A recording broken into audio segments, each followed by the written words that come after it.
Good afternoon students, कैसे हैं सब लोग? कैसे हैं सब लोग? बढ़िया। जल्दी से एक बार बता दीजिए, ऑडियो वीडियो आ रहा है आपको? ओके, ऑडियो वीडियो आ रहा है बेटा? ओके, तो चलिए स्टार्ट करते हैं। फर्स्ट क्लास में हमने ये पढ़ा था कि अगर हमें कोई हाउस प्रॉपर्टी से रेंटल इनकम होती है तो इनकम फ्रॉम हाउस प्रॉपर्टी में आएगी अंडर सेक्शन 22, जो कि चार्जिंग सेक्शन है। इसके अंदर हमने ये पढ़ा था कि land attach to the house property भी हाउस प्रॉपर्टी का पार्ट होती है, तो उससे मिलने वाला रेंट भी यहाँ आएगा।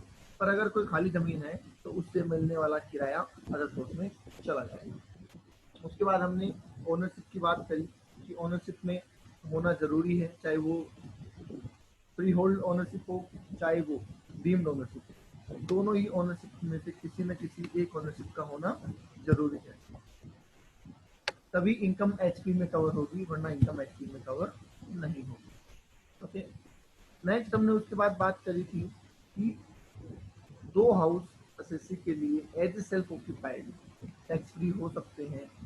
दो house as a self occupied consider किए जा सकते हैं। पहले एक होता था, अभी दो हाउस किए जा सकते हैं। ठीक है, कैलकुलेशन पार्ट पे जब हम आए तो हमने ये देखा कैलकुलेशन पार्ट में कि अगर हमने घर को किराए पे दिया है और घर में कोई वैकेंसी नहीं है, मतलब मकान खाली नहीं रहा किसी भी टाइम के लिए, तो उसका ट्रीटमेंट अलग होगा, और अगर खाली रहा है तो उसका ट्रीटमेंट अलग होगा। तो सबसे पहले हमने पढ़ा था कि जब मकान खाली नहीं रहा, मैंने उसका फॉर्मेट लिखाया था, मैं एक बार रिपीट कर देता हूँ। फॉर्मेट ये था कि म्युनिसिपल वैल्यू और फेयर रेंट विचवर इच हायर, जो ज़्यादा होगा वो ले लेंगे, फिर उसको स्टैंडर्ड रेंट से कंपेयर करेंगे और जो कम होगा उसको हम सेलेक्ट कर लेंगे। ठीक है, तो वो हमारा एक्सपेक्टेड रेंट हो जाएगा। फिर हम बात करेंगे एक्चुअल रेंट की। इसमें हम एक्चुअल रेंट लिखेंगे कितने टाइम के लिए, पूरे 12 महीने के लिए। उसमें से सेल्फ ऑक्यूपाइड पीरियड को कम कर देंगे। ठीक है, जो अनरियलाइज रेंट है उसको कम कर देंगे, और कोई एक्स्ट्रा फैसिलिटी हमने टेनेंट को दी है उसको हम कम कर देंगे। मैंने आपको बताया था कि अनरियलाइज रेंट को कम करने के लिए 4 कंडीशन है, मतलब रेंट को डूबा हुआ हम तभी मानेंगे जब 4 कंडीशन फुलफिल होती है। वो 4 कंडीशन थी: tenancy should be bona fide, tenancy सही होनी चाहिए। ठीक है, दूसरा कि टेनेंट ने मकान खाली कर दिया हो। तीसरा, हमने उससे लीगल एक्शन ले लिया हो, उससे रिकवरी के सारे प्रयास कर लिए हों। और चौथा, कि हमने उसको अपनी किसी और प्रॉपर्टी में नहीं रखा हो। अगर चारों कंडीशन सेटिस्फाइड होती है तो आप अनरियलाइज रेंट की डिडक्शन ले सकते हैं। ओके, ठीक है। सारी फिगर जो है वो पूरे साल की आएगी, अनलेस घर हमारे पास पोजीशन में ना हो। अगर घर हमारे पास पोजीशन में नहीं है प्रीवियस ईयर में, तो फिर हम 12 महीने की फिगर नहीं लेंगे, जितने महीने पोजीशन है उतने महीने की लेंगे। बट बाकी सब केस में हम 12 महीने की फिगर लेंगे। ठीक है, पोजीशन में ना होने के 3 रीजन हो सकते हैं: घर लेट खरीदा, घर लेट बनवाया, बन के तैयार हुआ, या फिर घर पहले ही बेच दिया ईयर खत्म होने से पहले। ठीक है, तो क्वेश्चन नंबर 1 हमने कर लिया था, क्वेश्चन नंबर 2 हम कर रहे हैं। और आप सबसे एक ही बात कहना है कि बेटा अगर आप चाहते हैं कि आपकी पूरा चैप्टर ढंग से समझ में आ जाए तो आप सभी रिप्लाई करते रहें। अगर आप रिप्लाई नहीं करेंगे तो बड़ा मुश्किल होने वाला है। ठीक है, चलिए क्वेश्चन नंबर 2 कर रहे हैं। सबसे पहले हम म्युनिसिपल वैल्यू लिख रहे हैं जो हमें दे रखी है। देखिए, म्युनिसिपल वैल्यू लिख देते हैं।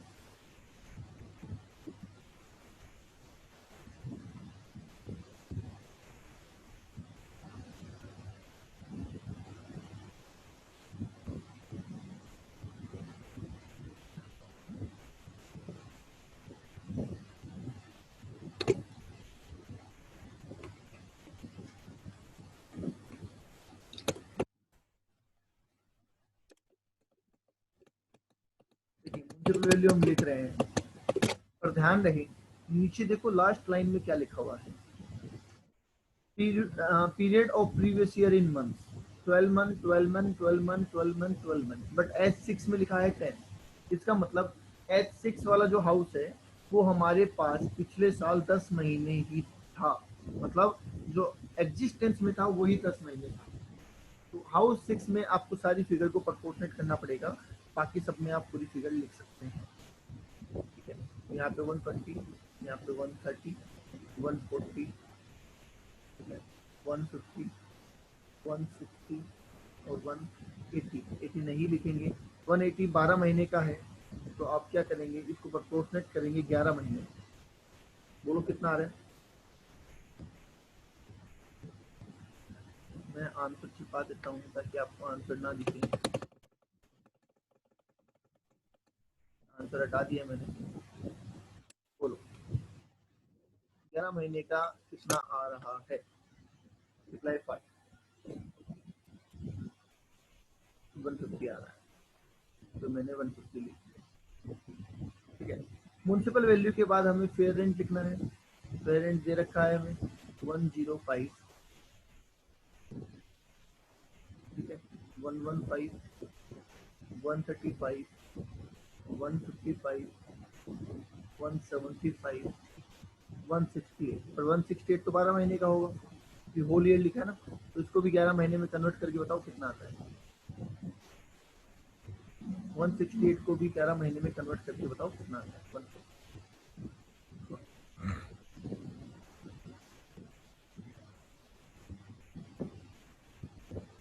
दोनों में से कौन सा लेंगे whichever is higher. 120, 130, 140, 155, 175 and 150। Okay, now last में हम क्या लिखेंगे, स्टैंडर्ड रेंट।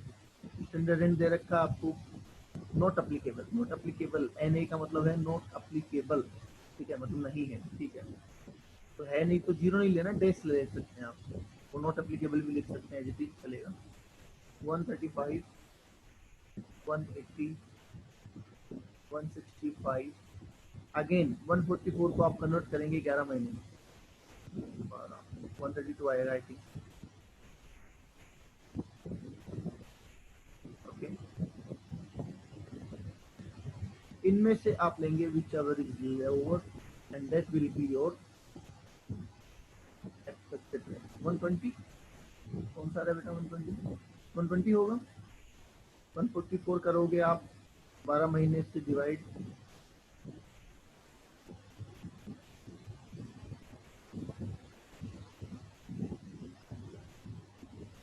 अच्छा 10 महीने का लेना। ओके, वेट ए मिनट, आपने सारी फिगर 10 महीने के लिए ना। ओके, 11 का नहीं लेना, 10 का लेना है। हाँ, वो 11 महीने का लिख लिया गलती से। आपने सारी फिगर 10 महीने के लिए ना।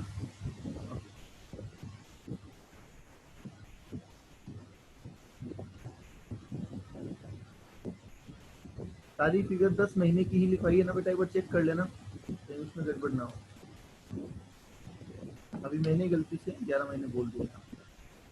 ठीक है, तो विच एवरेज लेस लेंगे, वो हमारा क्या आ जाएगा, एक्सपेक्टेड रेंट आ जाएगा। चलिए लिख देते हैं, तो विच एवरेज लेस 120, 100, 135, 155, 165 एंड 120। बोलिए कोई डाउट यहाँ तक, किसी के भी यहाँ तक कोई डाउट है एक्सपेक्टेड रेंट निकालने तक, तो बोलो।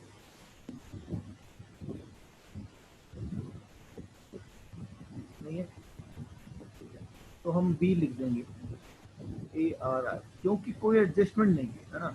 अगर एडजस्टमेंट होता तो फिर हम वो करते कि actual rent less self occupied less unrealise, पर ऐसा कुछ भी नहीं है। सीधा एक्चुअल दे रखा है तो सीधा एक्चुअल लिख देते हैं। 100, 110, 135, 175, 200 और 100। बताओ इस 100 का क्या करें, कन्वर्ट करना है, 100 को 10 महीने में कन्वर्ट करना है।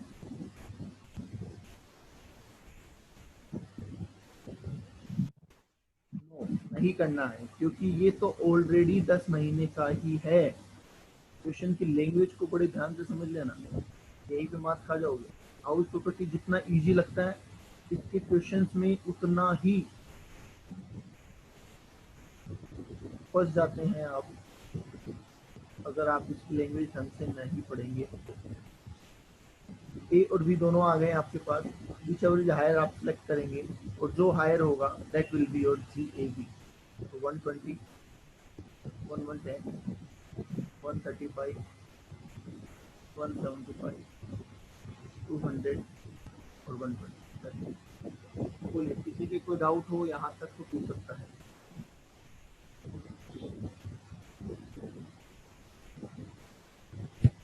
क्वेश्चन नंबर 2 में कोई भी डाउट है तो आप पूछ सकते हैं।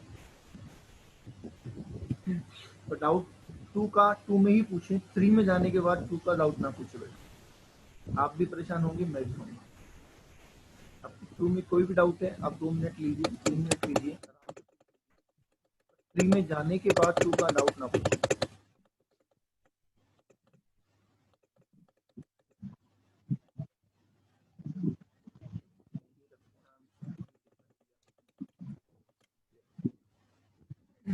कोई डाउट है किसी को क्वेश्चन नंबर 2 में?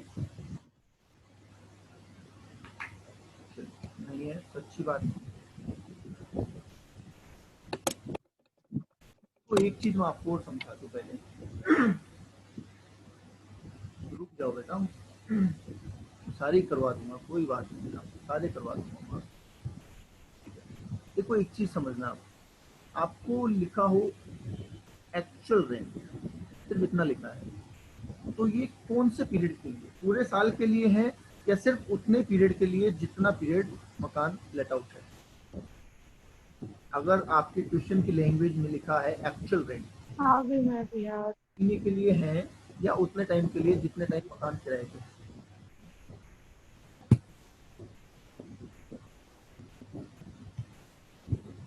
बोलो, रिप्लाई फास्ट बेटा।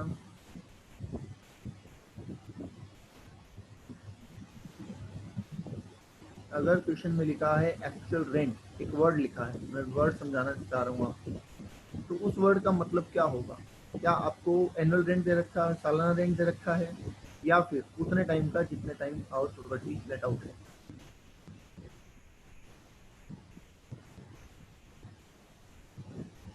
तो क्या मैं ऐसा लिख सकता हूँ कि एक्चुअल रेंट और एक्चुअल पीरियड होगा? अगर ये दे रखा है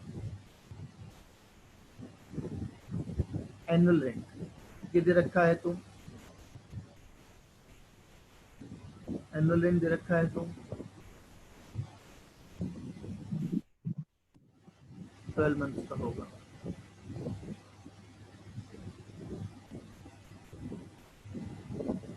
तुम्हें से कौन नॉन वेज खाता है?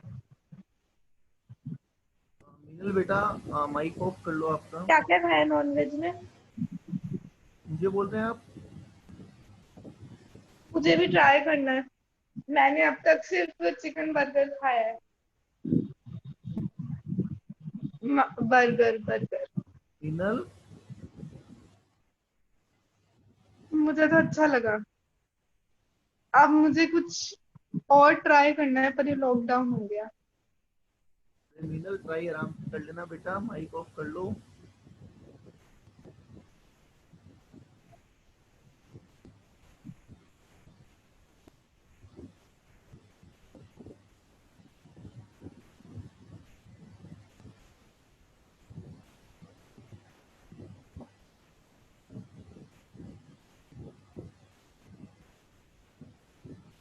अगर ये लिखा है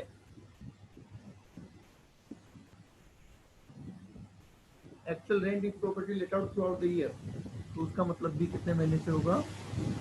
12 महीने से होगा।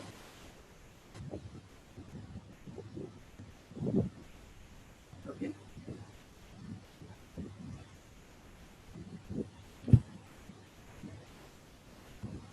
ये आप समझ गए होंगे अब क्वेश्चन की लैंग्वेज, और आई थिंक अब गलती नहीं करेंगे आप।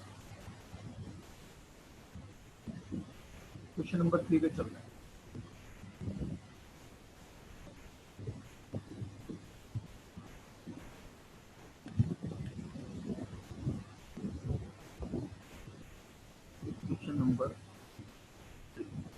क्वेश्चन नंबर 3 कह रहा है find out the gross annual value in case of the following property let out through out the previous year for the assessment year 2020-21। ठीक है, आपको वैकेंसी नहीं दे रखी है, हाँ ये जरूर दे रखा है कि कुछ किराया डूब गया, ठीक है, कोई बात नहीं, अभी कर देते हैं हम।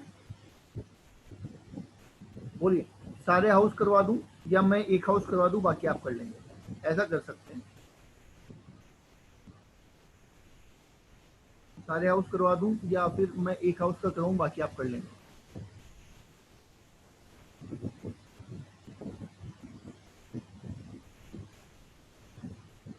एक करवा दूं, चलिए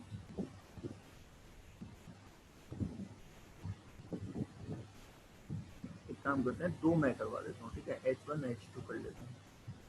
तो सबसे पहले आपको म्युनिसिपल वैल्यू दे रखी है, म्युनिसिपल वैल्यू लिख लेते हैं। म्युनिसिपल वैल्यू दे रखी है फर्स्ट हाउस के लिए 90 एंड सेकेंड हाउस के लिए 500। 90 तो ये 500, कोई दिक्कत ही नहीं है।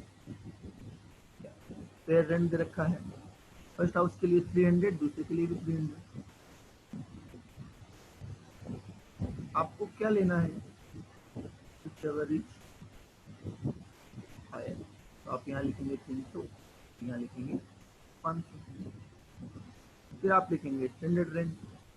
स्टैंडर्ड रेंट है 50 और 800, ठीक है, यहाँ लिख देते हैं 50 और यहाँ लिख देंगे 800 और आप लेंगे whichever is less, it will be your expected rent. ये आ जाएगा 50 और ये आ जाएगा 5। बोलो, एक्सपेक्टेड रेंट निकालने तक किसी के कोई किंतु परंतु शंका समस्या हो तो बता दो,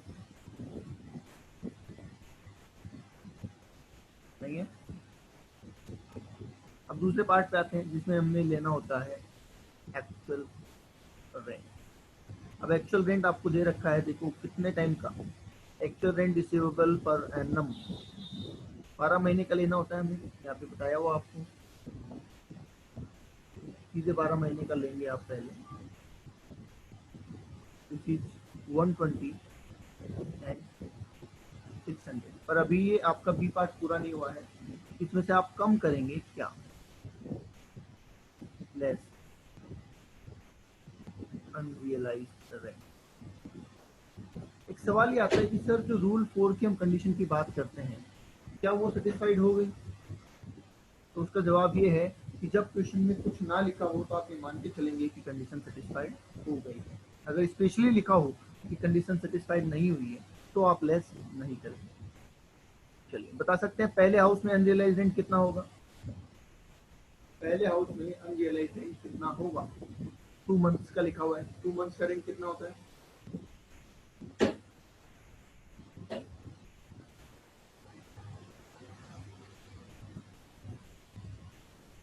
अनरियलाइज्ड रेंट में अगर कुछ नहीं लिखा तो हम मानेंगे सारी कंडीशन फुलफिल हो गई है एंड हम उसको लेस कर देंगे। तो पहले हाउस में अनरियलाइज्ड रेंट 2 महीने का निकालना है, 20, और सेकेंड हाउस में 3 महीने का अनरियलाइज्ड रेंट निकालना है, कितना होगा,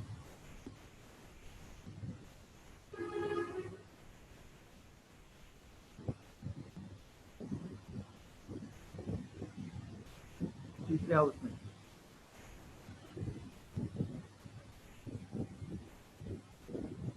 150, तो लेस कर देंगे आप, यहाँ पे बचेगा 100, यहाँ पे बचेगा 450 और it will be your B, जिसको हम बोलते हैं ARR, एक्चुअल रेंट रिसीव्ड और रिसीवेबल,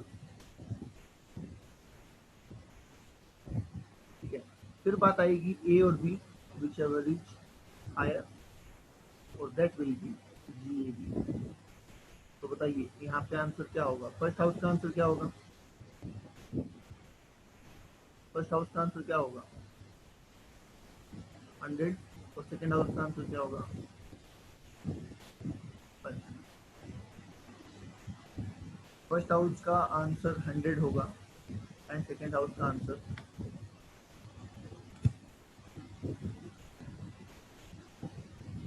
अरे सबकी रोजाना काम होता है क्या, तुम तो रोजाना लेट होते हो तुम।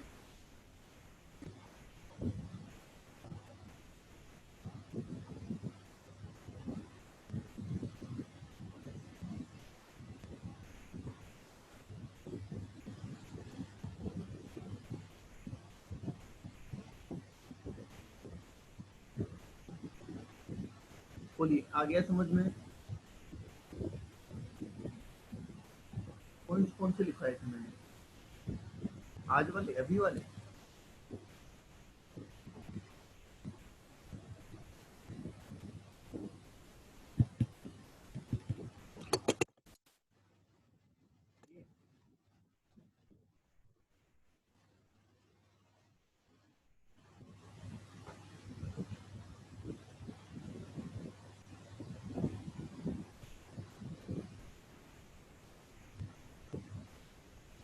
ओके, बोलिए भाई, यहाँ तक किसी के कोई doubt? Let out property no vacancy वाले केस में किसी के कोई डाउट है तो बोल दो।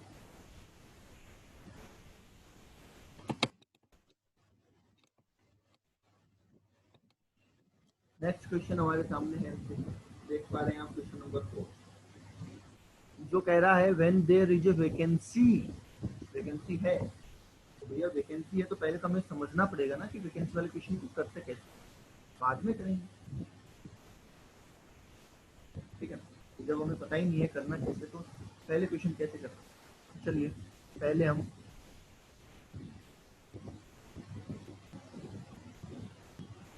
ये देखते हैं कि करना कैसे। तो लेट आउट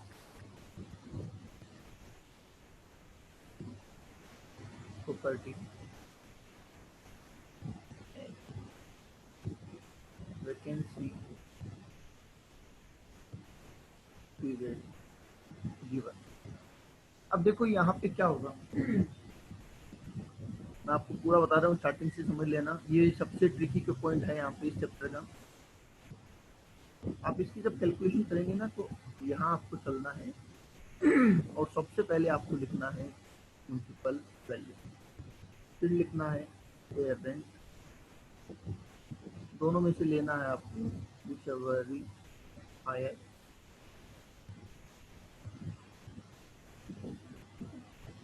फिर आपको लिखना है स्टैंडर्ड रेंट और दोनों में से लेना है whichever is lower और that will be your expected। तो समझ में आ गया? हाँ सर आ गया, इसमें तो कुछ चेंज है ही नहीं, जो अभी हमने पढ़ा था वही है। ठीक है, तो इसमें कोई चेंज आएगा। अब आप लिखेंगे दूसरा पॉइंट एक्चुअल रेंट, कितना लिखेंगे आप? Actual rent.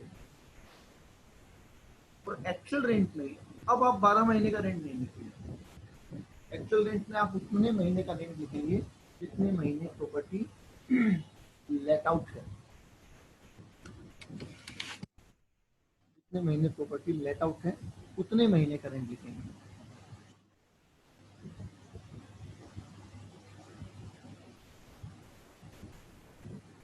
ओके, तो इसमें से आप कम करेंगे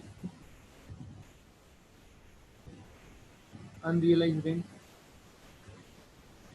सेल्फ ऑक्यूपाइड को देखो लेस करने की जरूरत पड़ेगी नहीं यहाँ पे क्योंकि आपने ऑलरेडी रेंट उतने ही टाइम का लिया है जितने टाइम प्रॉपर्टी लेट आउट है, तो यहाँ पे सिर्फ एक एडजस्टमेंट करना पड़ेगा, अनरियलाइज रेंट।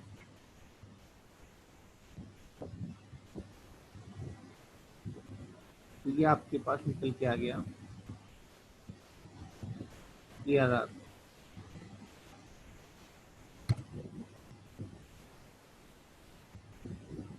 बोलो, यहाँ तक बात समझ में आ गई? पर अब हमें कंपेयर करना होता है ए एंड बी को विच एवरेज हाई, पर वो कंपेरिजन हम यहाँ नहीं कर सकते।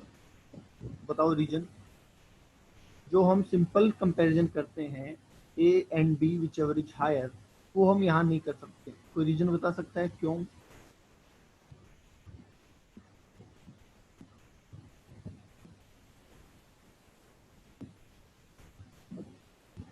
टाइम गैप, ठीक है, बिल्कुल। देखिए ये जो फिगर हमारे पास है ये 12 मंथ की है, ठीक है, और जबकि ये लेट आउट पीरियड की है जो कि 8 महीने हो सकता है, 9 महीने हो सकता है, 10 महीने हो सकता है, 11 हो सकता है।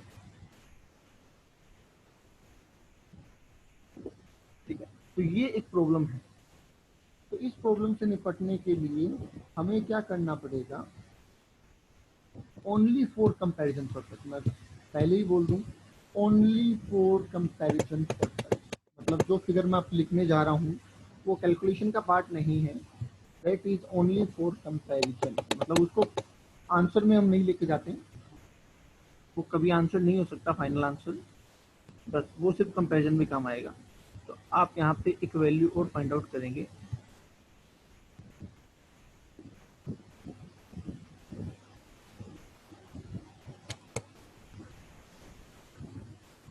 जिसको बोलते हैं PER। क्या बोलते हैं? PER, proportionate expected rent. क्या बोलते हैं? प्रपोर्शनेट एक्सपेक्टेड रेंट, मतलब आप एक्सपेक्टेड रेंट को भी उतने महीनों में कन्वर्ट करेंगे जितने महीने का एक्चुअल रेंट हमारे पास है।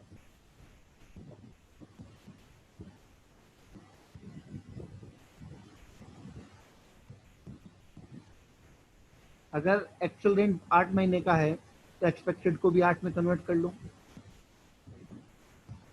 ठीक है। तो ये हमारा सी पॉइंट हो जाएगा। और अब आपको कंपेयर करना है B and C, whichever is higher, ठीक है। मतलब आपको एक्सपेक्टेड से कंपेयर नहीं करना, प्रोपोर्शनेट एक्सपेक्टेड से कंपेयर करना है, क्योंकि दोनों फिगर सेम मंथ से लिए होगी और इनमें से जो ज्यादा हो वो आपका आंसर होगा।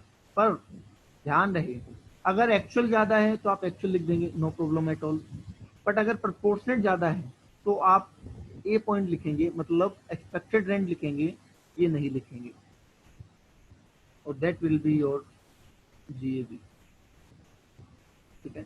थोड़ा सा टेक्निकल है, मैं आपको समझा देता हूँ एग्जांपल देके। मान लेते हैं 12 महीने का एक्सपेक्टेड रेंट हमें दे रखा है, ठीक है। कितना दे रखा है? सपोज 120 दे रखा है, ओके। और प्रॉपर्टी वाकई में लेट आउट है 9 महीनों के लिए, 9 मंथ्स के लिए, और यहाँ पे आपकी फिगर आ रही है 72, एक्चुअल आ रहा है 72।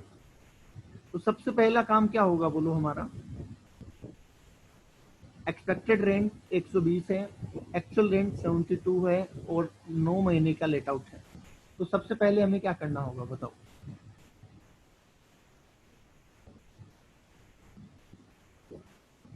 PER लेना होगा, बिल्कुल। तो आप एक्सपेक्टेड रेंट को भी 9 महीने में कन्वर्ट करके बताएं कितना आएगा? 90 आएगा। तो ये हमने 90 ले लिया, ठीक है। अब 90 और 72 को कंपेयर करें, which one is higher? 90 higher है, पर 90 is value only for comparison. 90 की एक्चुअल वैल्यू क्या थी? 120, तो आंसर क्या होगा? 120 होगा। That means this value is only for comparison. ये वैल्यू आंसर नहीं हो सकती, आंसर तो इन दोनों में से ही होगा, ए और बी में से ही, पर उनको सिर्फ कंपेयर करने के लिए हम ये तीसरी फिगर लेके आ रहे हैं। बोलिए, इज दैट क्लियर?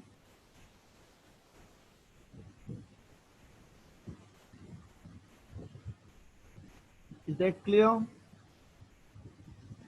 ठीक है। सेकेंड पॉइंट एक और बना देता हूं। मान लीजिए यहाँ पे एक्चुअल रेंट 72 की जगह होता 100, तो फाइनल आंसर क्या होता? नहीं, 120 और 72 में कंपैरिजन नहीं हो रहा है बेटा, 72 और 90 में कंपैरिजन हो रहा है। 120 और 72 में करना होता फिर तो प्रोपोर्शन निकालने की जरूरत ही नहीं थी। अब हम कंपैरिजन सेकंड एग्जांपल में कंपैरिजन कर रहे हैं हम 100 और 90 में, विच एवर इज हायर? 100, और 100 एक्चुअल है तो एक्चुअल ही आ जाएगा, ये लो।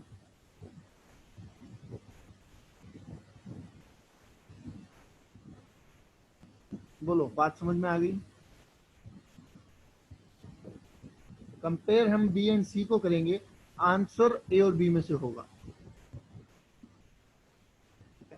एक छोटा सा पॉइंट और कि सर अगर इक्वल हुआ तो मान लीजिए एक्चुअल रेंट 90 है और आपने प्रपोर्शनेट किया और वो भी 90 है, तो फिर क्या लेंगे? विच एवर इज हायर, दोनों इक्वल है।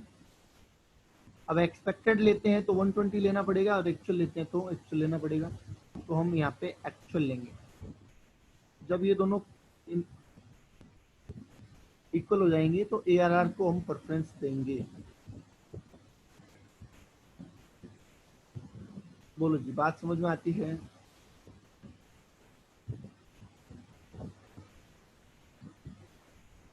अब इस कंसेप्ट में किसी को डाउट है तो पूछ सकता है। इस प्रपोर्शनेट वाले कंसेप्ट में किसी को डाउट है तो पूछ सकता है।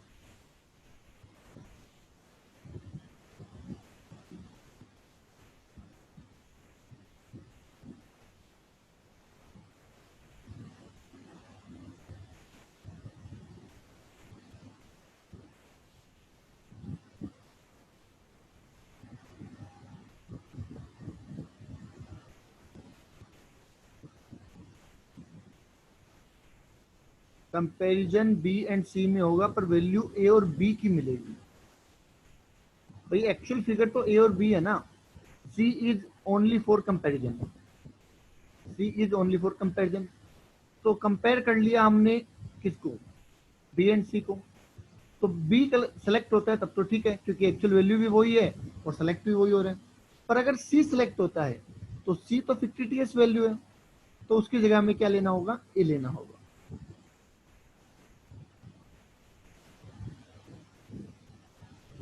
समझ गए?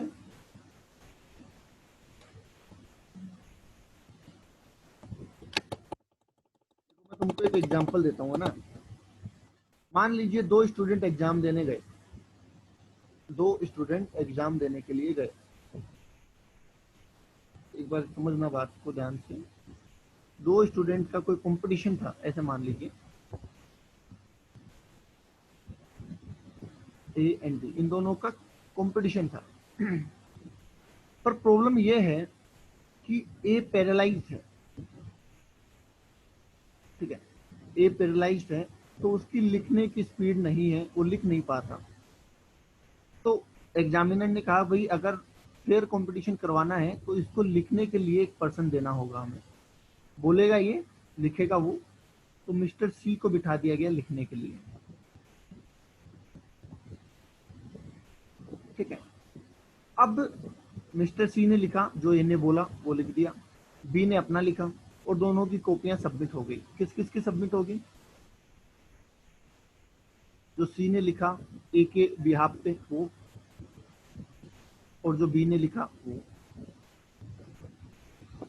ठीक है, अब रिजल्ट आया तो बी का लिखा हुआ सिलेक्ट हुआ, तो बताओ कौन सा विनर है?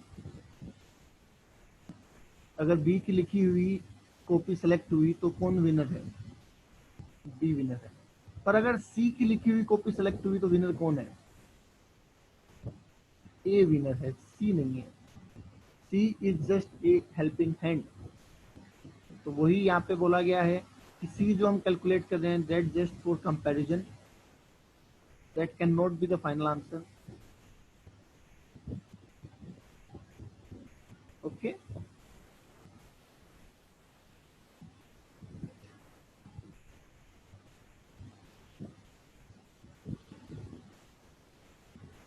क्वेश्चन नंबर 4 में करवा देता हूँ।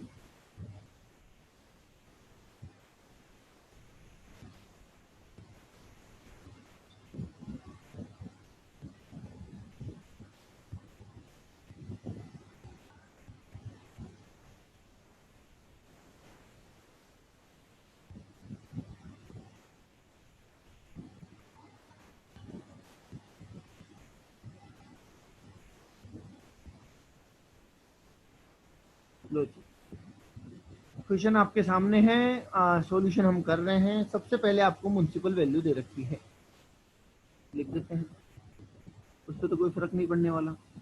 Municipal value 200, 300, 400, 500, 300 and 300। ठीक है, पेरेंट दे रखा है तो पेरेंट लिख देते हैं।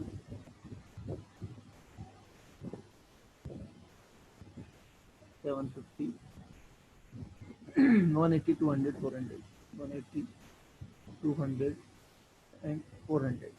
क्या लेना है? Whichever is higher.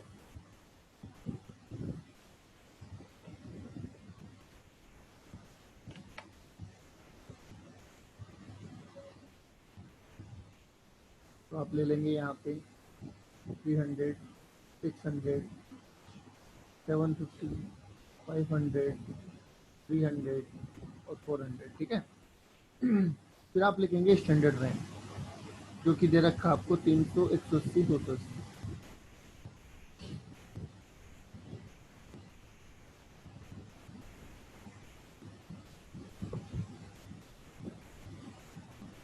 Okay, और आप लेंगे इनमें से क्या? विच एवर इज लेस,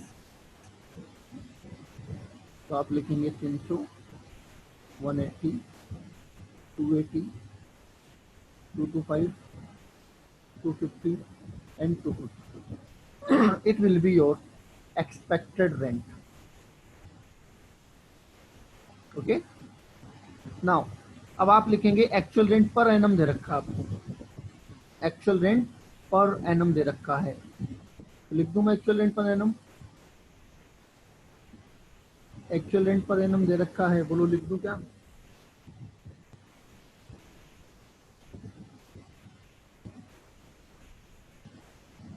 नहीं, एक्चुअल रेंट पर एनम कैसे लिख सकते हैं हम तो उतने टाइम का लिखेंगे ना जितने टाइम प्रॉपर्टी लेट आउट है। तो पहली प्रॉपर्टी का सालाना रेंट तो 600 है, पर एक महीने खाली थी, तो बोलो कितना लिखूं यहाँ पे मैं? सालाना रेंट तो 600 है, पर एक महीने प्रॉपर्टी खाली थी, तो यहाँ पे कितना लिखना चाहिए मुझे?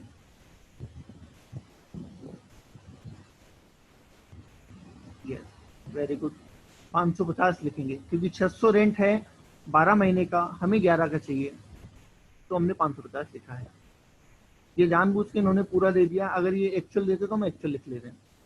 दूसरे में 900 रेंट है 12 महीने का, हमें कितने महीने का चाहिए? 9 का, क्योंकि 3 महीने प्रॉपर्टी खाली है। तो बताओ बताओ कितना आएगा? 675। नेक्स्ट में 10 महीने का निकाल के दो, 250। नेक्स्ट में 11 महीने का 220। उसके आगे 10 महीने का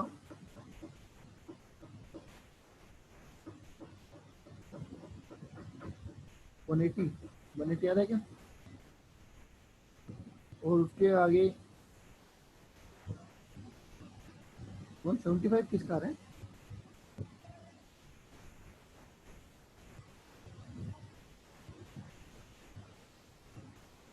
ओके,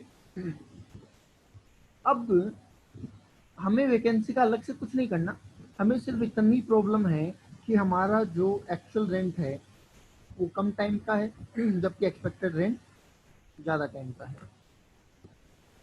तो बराबर कर देते हैं, सी लिख देंगे हम, प्रोपोर्शनेट एक्सपेक्टेड रेंट, ठीक है। तो जितने महीने का एक्चुअल है उतने ही महीने का एक्सपेक्टेड रेंट निकाल दो। बोलो, जो 300 है उसको भी 11 महीने में कन्वर्ट कर दो।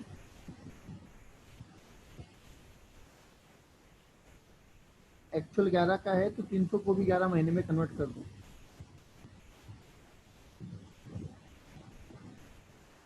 टू 75।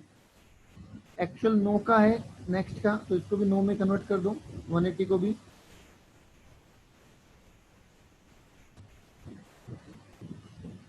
H2 में PER कितना आएगा? 135। H3 में PER कितना आएगा?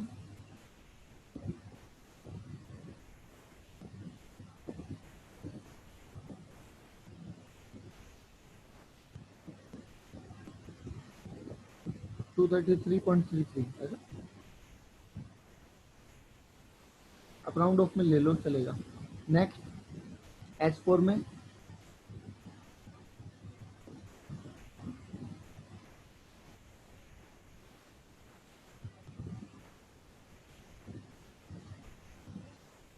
207।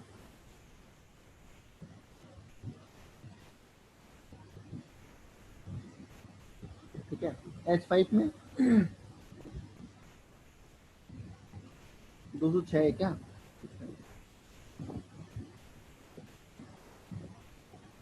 नेक्स्ट H5 में 208 और H6 में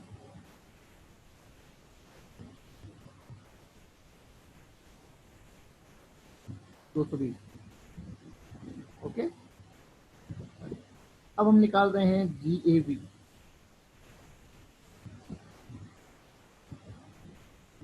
अब जानते हैं GAV निकालने के लिए क्या करना है, इन दोनों में से देखना है विच एवर इज हायर, पर आंसर ए और बी में से रहेगा।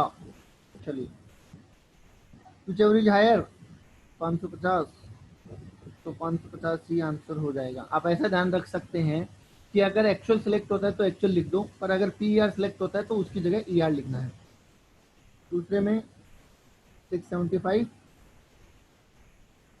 250, 220, बोलो H5 में कितना होगा आंसर? 250 होगा बिल्कुल। H6 में आंसर कितना होगा?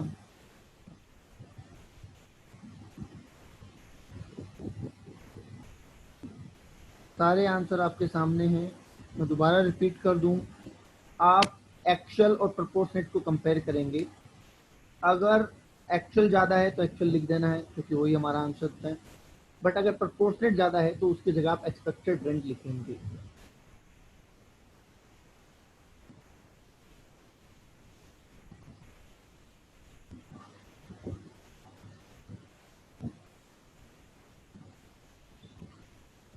बोलिए, इज दैट क्लियर? कोई है जिसके डाउट हो तो पूछ सकता है।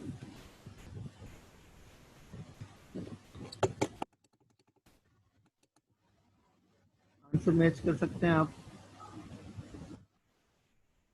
करने के बाद, करने से पहले आंसर नहीं देखता है।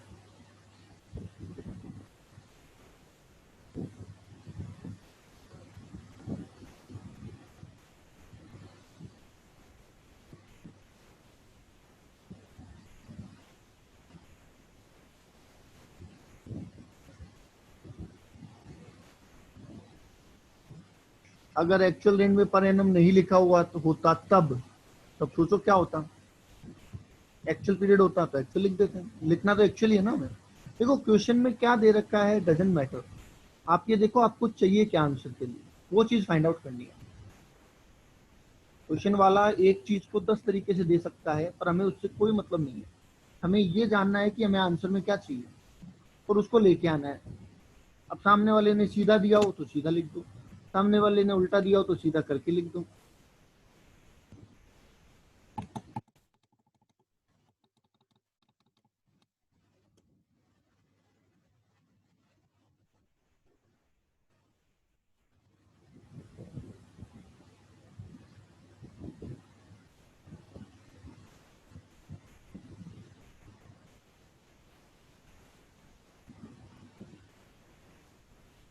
ओके,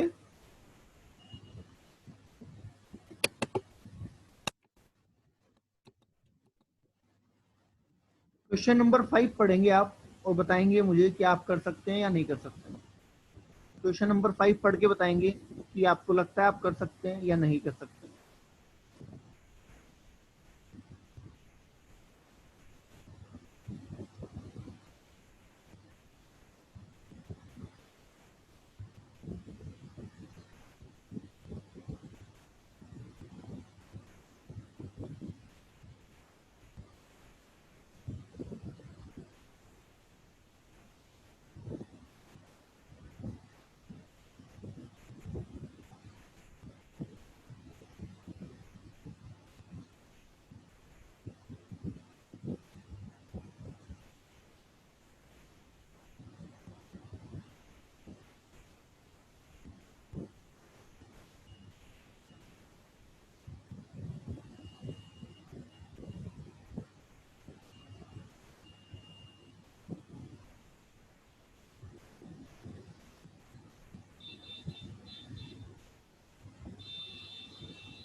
करो करो, कर लेंगे नहीं, अभी करना है बेटा, अभी करना है। मुझे बताओ आंसर में दिक्कत आएगी आपको, अभी करके मुझे आंसर बताओ।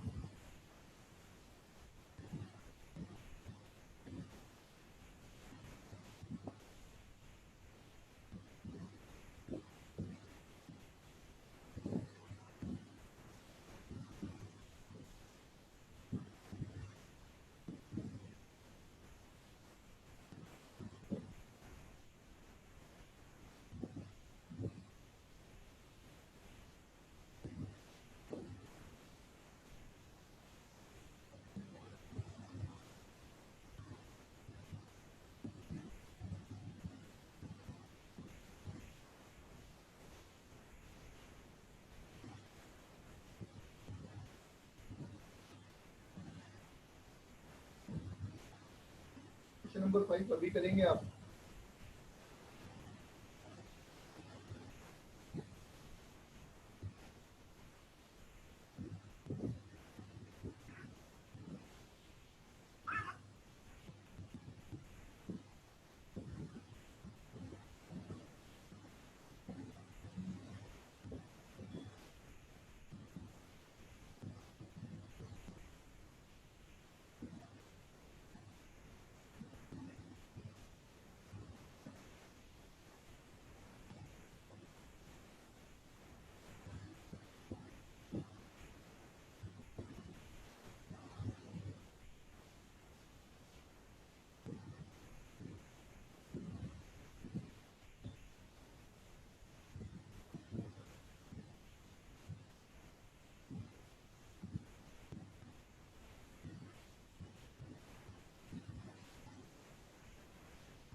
अभी हुआ किसी का, कोई है जिसका हो गया हो ये क्वेश्चन?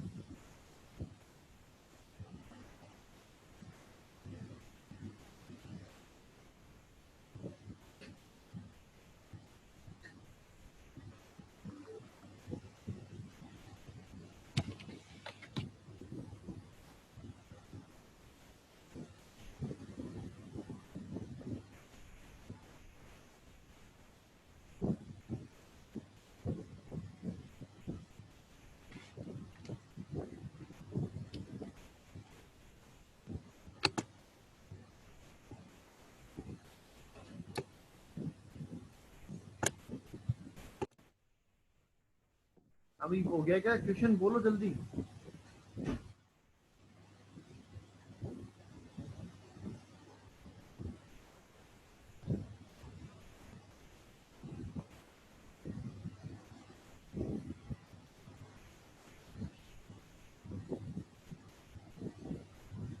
एक्चुअल रेंट का अमाउंट कैसे आएगा, अभी तो पूछ रहे थे,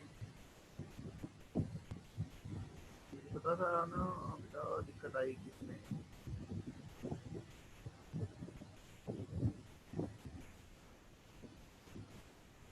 ठीक है चलो देखो, नहीं 1,31,000 कितना चाहिए चलो। देखो क्या है, आपको ये बोला गया है कि आपके पास एक हाउस है, किसके पास, मिस्टर एक्स के पास, पुणे में। म्यूनसिपल वैल्यू उसकी 2 लाख रुपए है, फेयर रेंट 1,80,000 रुपए है और स्टैंडर्ड रेंट 2,10,000 रुपए है, और ये पूरे साल किराए पे था। पहले रेंट कितना था, 10,000 रुपये पर मंथ था, उसके बाद 12,000 रुपये पर मंथ हो गया, पर इन्होंने प्रॉपर्टी को बेच दिया। तो कब बेच दिया एक्स ने वाई को, 29 फरवरी को बेच दिया। इसका मतलब एक्स के पास पूरे साल में प्रॉपर्टी कितने महीने रही, 11 महीने, अस्तित्व में 11 महीने थी ना। तो सारी फिगर 11 महीने की लेनी पड़ेगी आपको एक्स के लिए। और वाई के पास कितने महीने रहेगी? 1 महीने। इसलिए वाई के लिए सारी फिगर 1 महीने की आपको लेनी पड़ेगी। ठीक है, तो आप करना स्टार्ट करते हैं म्युनिसिपल वैल्यू। म्युनिसिपल वैल्यू है 2 लाख रुपए। तो 2 लाख को आप डिवाइड करेंगे 11 महीने में और 1 महीने में, बोलो कितना आता है? तो ये तो आ गई किसकी? इसकी। और ये आ गई इसके लिए। सेम आप फेयर रेंट के साथ भी करेंगे। फेयर रेंट 1,80,000 है, उसको भी कन्वर्ट करेंगे। तो 1,65 और 15,000, विच एवर इज हायर। 1,83,333 और 16,667। फिर आप लिख देंगे स्टैंडर्ड रेंज। उसका भी सेम करेंगे। 2,10,000 को 1,92,500 और 17,500 और ले लेंगे whichever is less. 1,83,333 and 16,667। ये आपका क्या आ गया? Expected range. बोलिए यहाँ तक किसी का कोई डाउट है? बोलिए कोई डाउट है? ठीक है, अब आते हैं एक्चुअल रेंट की बात। एक्चुअल रेंट के लिए बोला गया कि मिस्टर एक्स ने प्रॉपर्टी 10,000 रुपये महीने पे किराए पे दे रखी थी। कब तक? 15 अक्टूबर तक। तो अप्रैल, मई, जून, जुलाई, अगस्त, सितंबर और 15 अक्टूबर, 6.5 महीने तक इसको क्या मिलता रहा? 10,000 रुपये। बोलो सही है? 6.5 महीने तक 10,000 मिलता रहा। फिर आधा अक्टूबर, नवंबर, दिसंबर, जनवरी और फरवरी, 4.5 महीने इसको मिलता रहा 12,000 रुपये। हो गया 11 महीने का हिसाब। क्या मिस्टर एक्स का 11 महीने का हिसाब सही कर दिया हमने? बताओ कितना अमाउंट आता है?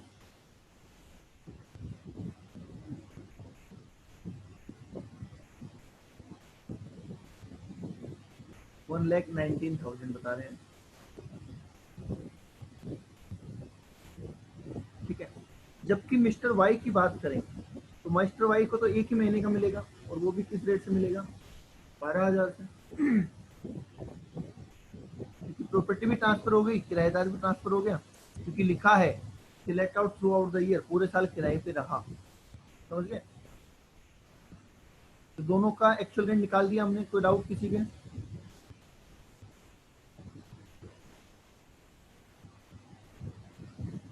ठीक है, अब आगे लिखा है अनरियलाइज रेंट। एक्स के बारे में तो कुछ नहीं लिखा, ये लिखा है why fail to recover rent for March 20। इसका तो अनरियलाइज कुछ भी नहीं है, इसका 12,000 रुपये अनरियलाइज है, मतलब इसको मार्च का रेंट मिला ही नहीं। इसको मार्च का रेंट मिला ही नहीं। समझ गए?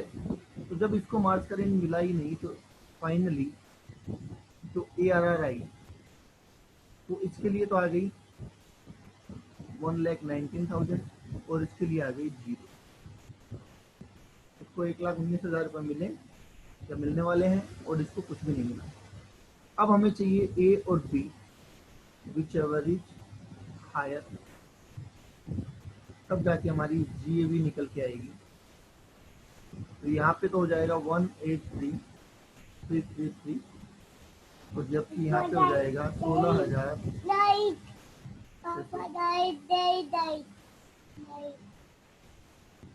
बोलो आगे बात समझ में?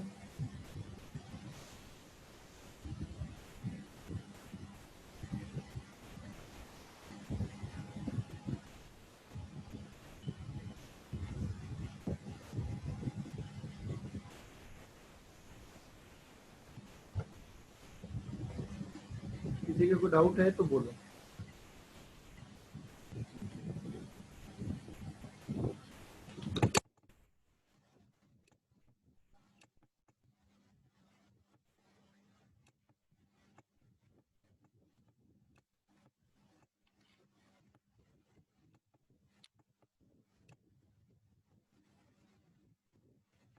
क्वेश्चन नंबर 6, 7 एंड 8 तीन आपके लिए होमवर्क है। Question number 6, question number 7 and question number 8 तीन क्वेश्चन आपके लिए होमवर्क होंगे।